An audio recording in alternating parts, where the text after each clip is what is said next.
Bonjour, là, voilà, c'est le jour 32. C'était le 14 décembre. C'était le dernier jour de formation avant les 2 semaines de vacances. Là, c'était avec Eric Salgado. Donc j'étais en train de poser ma question, parce qu'il me demandait, est-ce que j'ai une question? Oui, j'en ai une. C'est une demande. Alors, je me suis lancé dans une explication en anglais, tout ça. Au final, à mon avis, il a rien compris. Enfin, c'est ce qu'il a dit un peu, il a demandé aux autres de traduire ce que j'ai raconté. Je pense pas que ce soit dû uniquement à l'anglais, ça en fait partie, l'accent sûrement, mais c'est surtout ce que je demandais, moi ce que je voulais, parce que ce que je demandais, s'il avait en tête, parce qu'il a beaucoup de choses en tête, au niveau du build de rôle, tous les outils, toutes les choses qui vont changer, moi ce que je demande, franchement, c'est tellement la base que s'il avait pensé, si c'était dans sa tête, ça serait déjà fait, j'aurais pas besoin de le demander. Donc j'ai posé mes questions, voilà, il dit il a rien compris. Shelly, elle lui traduit ce que j'ai dit, mais elle a rien compris non plus. Elle n'a pas compris vraiment, enfin, elle a compris un peu de quoi ça parlait, mais pas ce que je voulais. C'est simple, c'est au niveau de l'affiliation. Moi, ce que je voudrais, c'est qu'on puisse exporter les données qu'on voit euh, dans son compte Builderall, les données d'affiliation, par exemple, la liste des revenus, c'est-à-dire à chaque fois qu'on touche une commission, voilà, il y a une entrée qui nous dit combien on a touché de commission, ça vient de quel filleul ou sous-filleul. Et voilà, ça, cette liste, j'aimerais bien pouvoir l'exporter. Idéalement, en fait, je voudrais que ça puisse être exporté automatiquement, que je puisse, avec un code PHP, accéder à cette liste, la mettre à jour et pouvoir m'en servir comme ça à ce que je veux, quoi. Faire une application, euh, ou bien, enfin voilà, tout ce qu'on peut faire avec des données, s'en servir avec Zapier pour poster sur les réseaux sociaux, etc. Ça serait bien d'avoir cette liste. Alors ça va pas arriver, c'est sûr, parce que là, à la fin, au début, il écoute, mais il comprend pas. Donc il m'a dit, ouais, il faut m'écrire très exactement euh, en version texte ce que je veux, donner des exemples ou autres, et voilà, que ce soit clair. Comme ça, il pourra répondre oui ou non, ou si c'est oui, le faire passer au développeur. Et ça, j'ai pas fait, d'écrire vraiment. Donc il y avait ça, le fait de pouvoir exporter. Euh, et j'avais demandé d'autres. Euh, ouais, ben un tracking affilié normal, pas devoir hacker les URL en ajoutant P3 et tout ça pour après voir. Il faut cliquer dans l'œil, dans la liste pour pouvoir voir. Euh, voilà, je sais plus quoi. Un troisième truc j'ai demandé, mais bon, c'était par ordre de priorité et même pas la première a été captée, comprise. Donc ça va pas se faire tout seul. Là, prochaine étape, il faudrait que je fasse un texte, que je mette par écrit et que je l'envoie à Eric pour qu'il dise oui ou non si ça va être fait. Mais ça serait trop bien d'avoir euh, ces histoires de. Ah oui, oui, le troisième truc, c'était simplement, encore une fois, de pouvoir de l'extérieur, de pouvoir vérifier avec email ou ID, en tout cas l'ID affilié, puisque c'est un chiffre, pouvoir vérifier que cet ID est dans notre downline, et parmi nos filleuls. Voilà. Simplement un petit truc, on envoie, on interroge leur serveur Builderall en donnant ce numéro, en donnant mon numéro ID et l'autre numéro. Et il me répond oui ou non. Est-ce qu'il est dans mode online ou pas? Voilà, c'est tout. Cette petite fonction, ça serait intéressant pour faire des applications externes qui laissent passer que les numéros qui sont dans nos filleuls. Donc voilà. Bon, rien de tout ça va être fait, c'est sûr. Il faudrait que je relance avec un texte.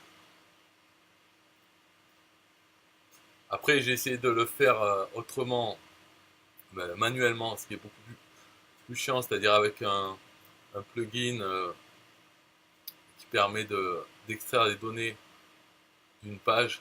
Donc il faudrait que moi de temps en temps, hop, j'aille sur la page, je clique sur le plugin, ça me prend toutes les données, mettre en format CSV, et puis ensuite voilà envoyer, enfin faire un truc assez automatique, mais qu'il faut que je lance manuellement, mais après c'est automatique pour alimenter mon script que je ferai, quoi.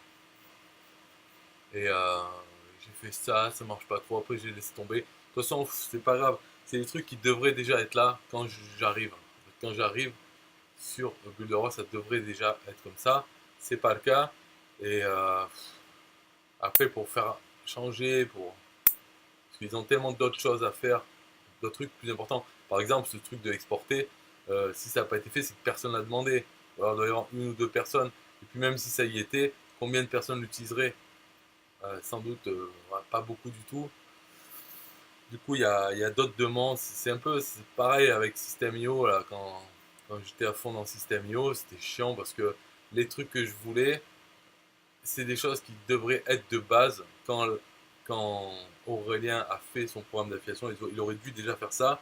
Et après, j'étais un peu le seul à les vouloir, quoi, à insister. Alors que tous les autres clients, ils parlaient de mettre les coupons liés avec Shopify et tout. Et là, il y avait plus de demandes sur ça. Et donc, voilà. Mes demandes, elles passaient toujours à la trappe. Donc, le sujet, à part les questions, voilà, à part les questions des gens, après, c'était sur les changements dans la société, les changements aussi technologiques, et en tant qu'entrepreneur, être parmi les premiers adoptants. Par exemple, si on sent qu'il y a quelque chose de nouveau qui a du potentiel, en tout cas, dès que ça sort, hop, ben, l'exemple de, je sais pas, les imprimantes 3D, par exemple, moi je ne me suis pas mis, mais on sait quand c'est sorti, on sait que dans 10 ans ou autre, il y aura de plus en plus de gens qui les auront sûrement. Voilà, donc il a montré quelques exemples de choses que lui il a acheté. Shelly aussi elle a acheté certains trucs. Ça permet de faire une vidéo pour montrer ce que c'est ce produit, mettre son lien affilié Amazon ou autre.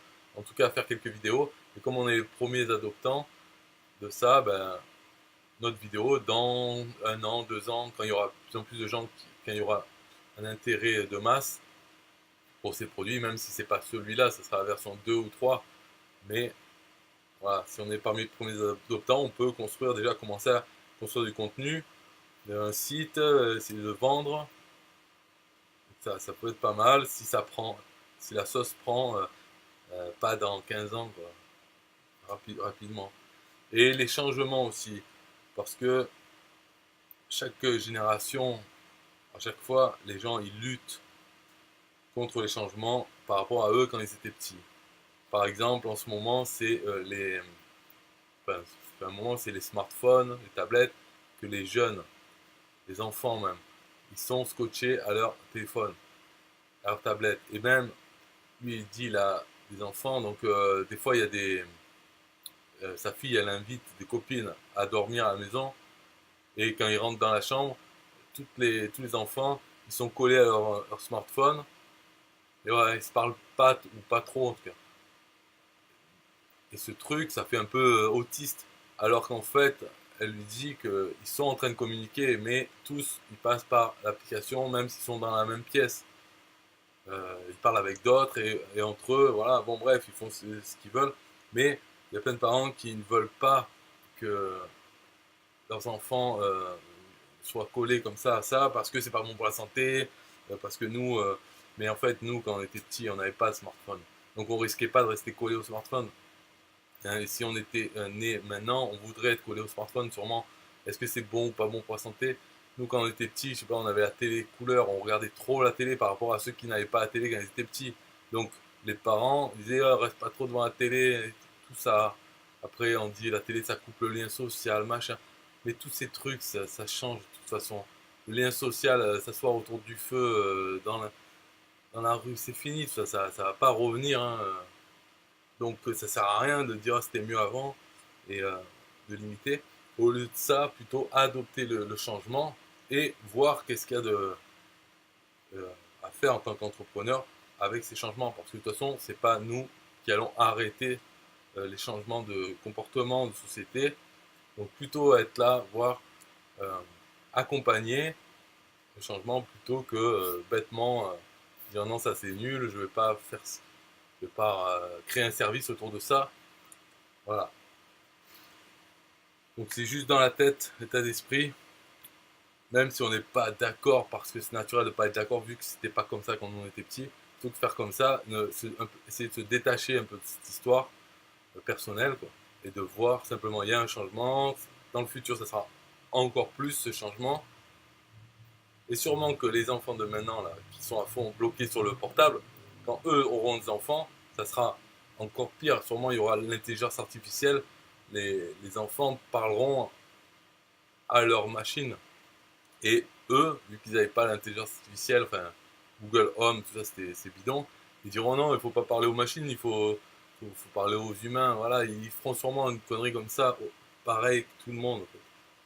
Ben, plutôt que faire ça, essayer de voir en tant qu'entrepreneur, bien sûr, de voir s'il n'y a pas des services à faire autour de ça. Je n'ai pas d'idée, mais c'est juste essayer d'avoir cet état d'esprit, accompagner le changement et être parmi les premiers adoptants euh, pour voir pouvoir mieux être placé pour avoir des idées d'opportunités,